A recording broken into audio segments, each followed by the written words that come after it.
Alrighty guys, welcome back to another LEGO set review from BrickByBrick, and today we have set number 80105. This is the LEGO Chinese New Year Temple Fair, one of the two Chinese New Year sets released in 2020, and the larger of the two.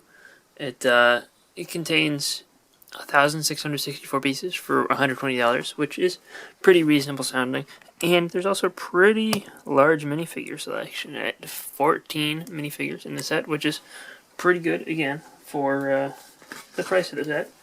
And before we move away from this box shot, you do have 3 instruction manuals, of which 2 are these smaller sized ones, and those are both the same size, and each of those builds one side of these stands plus a tree. And then you have a larger one which shows you how to build a temple, and it also has this back advertisement which also shows you the lion dance set, which that's pretty cool. And one other thing to look at with the box, of course, it has the Year of the Rat art on the side. Shows all the minifigures on the top like most boxes do.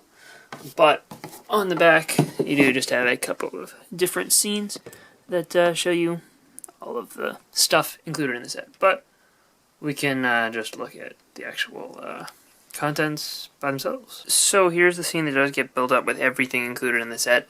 As you can see, it's pretty sizable for what it is. There is a lot of stuff going on, but fortunately it's a pretty modular-ish set, as in, you can remove all sorts of components, so it'll make it a little bit easier on me for, showing all this off. But there's a lot of stuff here, and it's all really detailed, and, don't want to waste too much time here. The first things to look at are these little cherry blossom trees, and, they're pretty well built. Their trunks are black, and then these branch pieces are in dark brown, and, the combination is a little weird if you look really closely at it, but if you just have it placed down like this, it's hard to tell from the distance I am away from the camera. It's not until you really turn it upside down that you're able to really notice. You can angle the branches in and out if you'd like. You can also rotate them side to side, because they're just attached with bars, and that's how bars work. But, it looks pretty good in its regular position, a little bit bare from the sides, but again, you can adjust that if you'd like. You do have these red pumpkin pieces, which are used as some sort of lantern. And then these large printed banner pieces. You get one on each tree. And that's a pretty cool part, exclusive to this set. As well as this 2x3 tile, which I believe is also in the Lion Dance set. But there is one on each tree. As well as, I believe there are 2 more elsewhere in the set. But, these are fine. It's cool to get them, and they sort of flesh out the scene, but there's nothing super interesting about each of these individually. And normally we'd save the biggest thing till last, but in this case I'm actually gonna take a look at the biggest thing now, because there's really no special features to it or anything. It's it's got this sort of facade style to it where it is just, there's nothing behind here, there's no interior, this is what you get. But there is a good amount of, balcony space, so it still has, a good amount of usability. You just have to avoid the lanterns with your minifigures' heads, but otherwise you can stand them there, and that looks pretty good. It's a good way to, display some figures, occupy them up there. You can even throw figures down here around the grounds if you'd like, maybe just like that, walking around. But the way this is built up, it's a little bit repetitive, but the end result is fantastic. It looks incredible. I like these little scroll pieces in white. Those aren't too common. The stairs are pretty cool. They got studs on the middle so you can pose figures walking up and down them. And, the white just pops pretty nicely with the rest of it. The techniques used here are kind of cool. This whole thing is angled downwards. Gets a really good looking curved shape at the edge just by using these hinge plates. And they do use these dragon hilt pieces, as well as these curved 1x1 pieces. There's a lot of these, and it's kind of a pain to line those all up, but the end result is pretty cool. You get some cool printed tiles underneath there. The 1x4s are exclusive to the set. The 1x2s are in the Lion Dance, I think. And these sections here on the side are actually, you know, kind of locked in place by the pieces beside them. You also get the teal versions of those curved pieces here, which is cool. Lanterns again. The windows are built sideways, and those are just the fence pieces, which is kind of cool. But you know, you do have these 4 bushes on the bottom, which, you know, that's fine. Nothing crazy special about them. They're a little bit annoying to put together, but they look good. And then we do have 2 exclusive prints up there, which are cool. I don't know what those symbols translate to, but you know, they're built with some sideways building techniques. The top roof is built basically the same as the bottom one, but it's locked in place by this slidey 1x2 piece, or 1x1 piece, 1x8, whatever it is. There's also the crates on the back, which, you know, those help create an interesting texture from the front. I would have liked to see some sort of door build, but I don't know if that would be accurate to whatever it is. This is what it looks like from the back. Kind of ugly, but that's okay. It does reveal these pieces, though, which are kind of neat to get, even if they, you know, aren't visible most of the time. But, you know, again, this is kind of cool. Creates a nice little space. You can pose figures there, make them look like they're walking in. It would be kind of cool if they eventually released like a secondary Chinese temple interior thing, but, you know, that's just kind of wishful thinking. But you could build one yourself, which would be pretty cool, and, you know, probably would look pretty good. And one thing I do want to point out is that they do use these 1x2 tiles on the sides as well. You know, they don't skimp out too much, which they easily could have. But, you know, the build for this is fantastic. It looks great. I like it a lot. Would have been nice to get a little bit of an interior so that this sort of had a little bit more purpose in setting a scene, but it does create a fantastic backdrop. And the first 2 little stands that we build are each pretty cool in their own separate, unique ways. The toy stand over here, you know, has these balloons here on the back, which, you know, those are built like regular balloons. We have these little spinner things, which there are 8 of here. Each of those is a printed 1x1 round tile, which there's an extra of in the set. And they're on these tan 1x1 plates with bar, which this part was first introduced in Ninjago City, but this year it's new in tan. And, you know, that's cool, I guess. There's another one sitting here on the counter, as well as a rubber duck piece, which is cool.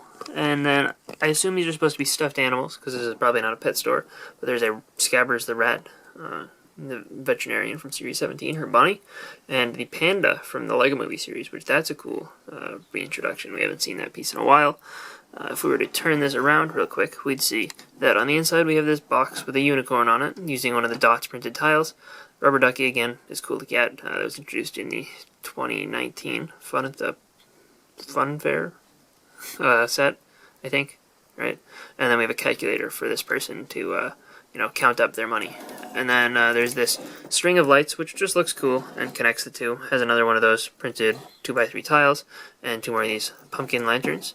And then over here we have the food stand, which has some chicken legs, which that's kind of hinged separately. And then we have these printed sweet dessert things. I forget the word for them, but there's 4 of them, and they look pretty cool. They use the pork headpiece with a special print. And we have some printed 2x2 tiles, which are used elsewhere in the set as well. And, you know, some kebabs cooking here, as well as 2 waffles and 2 of these pastry pieces, both existing prints, but both cool to get. The waffles were previously exclusive to the Stranger Things set. Here we have these sticks with stuff on them, I guess. I'm assuming it's some sort of food item, because some other guy is carrying around one. Again, apologies if that's something really popular in Chinese culture. I don't know too much about it. Maybe I should, but you know, it's something, and this guy carries one around. And then if we turn this around, we can see there are some controls here for his kebab grill, and, you know, he's got a little area over here where he can chop stuff up with his cleaver, He's got these sticks to make kebabs, and there are some kebab ingredients. With basically just one of each of those pieces used to make a kebab inside this crate piece, which is a recolor of the Series 18 Party Boy and Party Girl present box. The roof is done on this one a little bit uniquely, using a bunch of these little pieces that just attach onto a clip, and you just fold them all down, and it looks pretty good.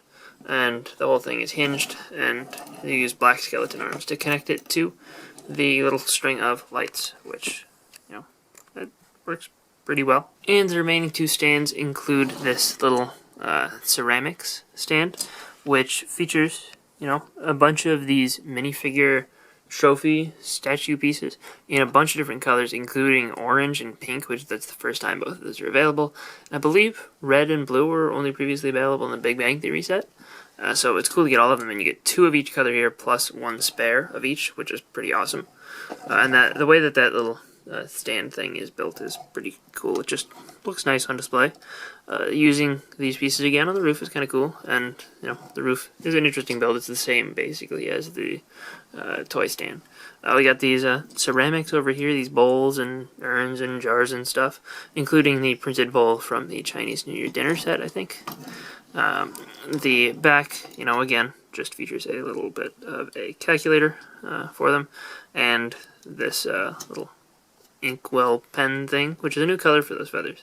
At least I think that that's what that's supposed to be. I don't, maybe not. Maybe it's supposed to be something for them to draw on the figures or engrave the figures or something. And again, same build really for the light thing. I think the colors of the lights are different, but that's okay. And over here we have fireworks and whatever these things are supposed to be. You know, they use the same printed 2x2 tile as a lot of other places on the set. Got 2 printed 1x3 tiles here, which that's cool. And this window is printed, and that's supposed to be like a sort of shadow theater, which similar to what they do in the Temple of Air Jitsu, but this one, you know, this one is done differently. And we have a whole box of fireworks over here, which also has one on display. And the roof is built, you know, a little bit differently than all the others. It's using some upside down building. And on the back we have a suggestion of where the shadow puppet things are coming from, with this dragon and this person here, which, you know, it looks pretty good overall, and you know, makes for another interesting little stand here with some interesting items. Lastly, for little builds here, we have this little baby stroller thing with you know, skateboard wheels basically. And the way that they build this one is interesting. They use one of these seat-like pieces that, you know, it's oriented that way, and they use that assembly in order to stick this part into there, and it does, you know, work pretty well and looks pretty good. And I like how they're able to get an additional color into this, which just looks pretty good overall, and it can be pushed by a normal minifigure.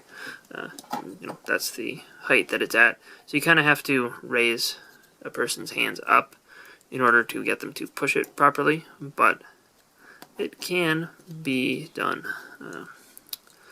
just there, like that. So, you know, they're holding it up a little bit high, but otherwise it looks really good. The first 2 figures that we have here are the food vendor and the toy vendor, and both of these figures feature exclusive torsos, which were made just for the set and currently only appear here. There's a similar-ish torso that appears in Build Minifigure bars to this guy's, but I believe it's slightly different. I think it has a Year of the Rat logo on the back, whereas this one just has relatively generic Chinese New Year style prints. But the prints on both of those torsos are both really good. Neither of these figures have an alternate face, but the hairpiece on this guy is a little bit interesting. It is the Fred Flintstone hair, basically Emmett hair in black. I believe this also appeared in the Dragon Boat race, but, you know, is not super duper common, so it is cool to get here. And here are the 2 random customers for each of those stalls. We have this guy who looks a little bit young and looks sort of like a, I don't know, I guess maybe a teenager or a tall kid, because I don't know, his face looks pretty young, but his legs are tall. And then this guy over here is the food vendor customer, and his face print is pretty cool. I don't believe this guy's an alternate face, but this one does. The torso prints of both of these are relatively common. Unfortunately, looks like this guy got a little sick from the kebab that he's eating here. But I believe this originated more recently than this one. This one's been around since like 2011. And it's actually the torso that I've used for my sig fig, which that might change eventually, but for now, it's still the same. And their hair pieces, neither of them are particularly rare, but you know, they're both nice to get. I guess this one, the spiky hair, is a little bit less common. And here we have the two new parents, with the lady over here having a brand new color for Parker's hair hat combo from Hidden Side, which that's a cool thing to get. She's, I believe, the only one to not have gray or black hair in the set, so that's cool. Yeah, she looks pretty good, and that's a really neat color for that piece. The torso for her, I believe, is Nia's from the Ninjago movie, unless it's new, but I think it's the same old one that we've gotten in the past. It's you know, a pretty decent looking Bart, and works here. The torso on the other guy, though, I like significantly more just because I didn't have it yet. And it is a really cool little plaid shirt with a banana t-shirt underneath, which was originally in the Hidden Side Ghost Train set, I think. It was a train. Also, it looks like apparently that torso is not from Nia, it's from the City People Back Fun Fair, but still a cool piece and reminiscent of Nia's. And as far as their faces go, I believe hers is brand new to this set, which is cool. And this guy's a little bit more common still. I forget where it first was used, but it's a good facial print, and I believe it was in one of the other Chinese New Year sets as well. Both of these are pretty cool figures, though, and he does have a baby bottle for the little baby, which looks pretty good up close. It is the same one that was introduced in the Winter Village Fire Station, which is just a neat little print on the teal baby's body. You know, this doesn't really warrant having a wintry torso, but it's significantly generic enough of a design that I think it works here. And, you know, it does have the newer, slightly baby head mold with a little bit of a neck at the bottom. And there's one other completely random generic customer, and this one is probably the most generic figure in the whole set. Like, it's fine, but the torso is a common city piece. She has no alternate facial expression. Her hair piece is relatively common. You know, I guess it's not super duper common, but it's the piece that was originally introduced for Nia, and I guess maybe I just think it's common because I have several of them, but, you know, it works pretty decently, I guess, as just a random character. And the last 6 figures are all kind of neat because they're all meant to be the same family from the Chinese New Year dinner set from last year. So they all have the same face prints, I believe. I don't think any of the face prints were updated at all. And the same hair pieces. But the torsos and legs on these two are both brand new, and they both look pretty good. This I thought originally was just going to be a reuse of Ninjago movie clothes, but they're actually a new design, and they look pretty good. I like them. I really like the grandpa's here. He's the guy in charge of the shadow puppet stage thing that also sells the fireworks. So, you know, that's why he's kind of dressed up a little bit more than the lady here. I think she's supposed to be in charge of the ceramics booth, though. So, you know, both pretty talented people, I guess. And he does, these are in addition to the ones that are behind the screen. So there's also an additional dragon and person included. And the back prints on both of these are pretty good. I like the silvery detailing on this guy's. And she has an alternate face, same as Misako's. He does not. But, you know, both of these are pretty good figures. And, you know, pretty well done. And then we have the mom and dad, who both are, I think, a little bit less interesting than their original versions. Dad still has the same face print that was introduced in the original version of him from the New Year's dinner set. He does have that really cool scarf, which is a recolor. For some reason, this is the first time that we've gotten it in non-orange.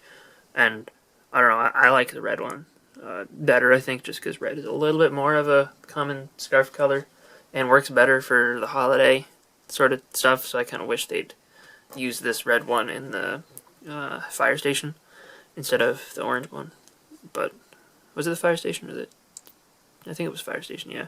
But the torsos on both of these were from the Sea Fun Fair, Outdoor Adventures, not Fun Fair, People Pack.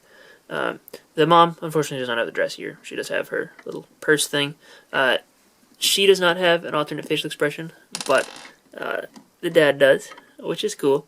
And with a little bit of back printing on their torso, and if we remove the dad's head, we're able to see underneath the scarf and see the full print on the front of the torso, but again, it's nothing crazy special there. And he does have a stick of meat or red fruit or something on it. I'm not quite sure what that's supposed to be. And then we have the two kids here, and both of these are pretty well done. They both have the same faces as the original versions, and I believe both of them have alternate facial expressions if we turn these around, I think, right? Yeah. So she has a more excited one, and hers, I believe, is exclusive to this character from the Chinese New Year dinner and the set, I think. Maybe they used it elsewhere, but nowhere that I know of. But this one has been around for a while. So I guess the guy here is a little bit, or actually significantly less interesting, because the girl does also have the scarf, and her torso is exclusive to the set currently. And, you know, that's cool. They both have their envelopes, which are printed 1x2 tile. I believe it's exactly the same as the one in the Chinese New Year dinner. I like his hat a lot, because they introduced that in the City Arctic theme, which I didn't get any of. And I was always interested in that hat, and I was like, maybe I'll get the small starter set to get that hat. But they finally used it here, so I don't have to. I was hoping they'd use it in a Winter Village set, but I guess this is close enough. And if we remove the girl's hair, which her, those pigtails are, right, in black, that piece is also exclusive, I think, to her character between the two sets. But there's the print on her torso. Looks pretty good, and both of these are pretty decent figures. I think the girl is significantly more interesting, and again, it's always awesome to get that cool scarf. Normally I don't bother showing spare pieces, but this head has such a large number of interesting spare pieces that, you know, I decided it was worth taking a quick look. You notice we have the Stranger Things waffle, the bowl from last year's Chinese New Year sets. I don't know if that's a normal spare, but I got one spare. And, you know, also all these prints, including that Dots unicorn. This is exclusive to this set. This is only in, like, one other Speed Champion set, I think. And you have this whole batch of trophy figures, which I don't think you're supposed to get 2 gold extras, but I did. Also, that's exclusive to the set. You know, this is uncommon from the Ninjago Hunt sets. This lever is only in one set according to Brick set, but I don't know if I believe that. It might just be a new element ID. And, you know, you have some other random useful small stuff here, too. Another candle flame piece as well, etc. Overall, I think this set, for $120, you get a lot of good stuff here. It's a little bit of a shame that there's not too much to the actual structure build, but it does look really impressive. So, you know, I'm a little torn on that, but I do think that all of the stands and market stalls around here, all of those have a lot of things to do and a lot of really cool parts and build techniques. The figures are all, you know, good enough, perfectly serviceable for a set of this size, and I think, you know, it's a little bit impressive that they introduce so many exclusive, you know, torsos and leg prints for such a relatively generic seasonal set. We have the 1, 2, 3, 4, 5, 6, 7 exclusive prints, I believe, if I counted correctly. Oh, never mind. I think the face print there, so 8. And then the exclusive hair hat piece and the new scarf color. So, you know, I think that there's a lot to like here. And that's not counting just the other exclusive random pieces. So, you know, for $120, I would definitely recommend this if you have any interest in it at all. And if you see a discount at all, I would definitely 100% do not hesitate and purchase it. Because at anything less than $120, this thing is a steal. So, you know, that's pretty much all I have to say with this wrap up here. The value is definitely here, is definitely good, and, you know, unless you don't like what you see right here, you know, should definitely consider picking it up. So, hope you guys enjoyed this review. If you did, let me know in the comment section down below, and I'll see you guys all next time. Bye, everyone.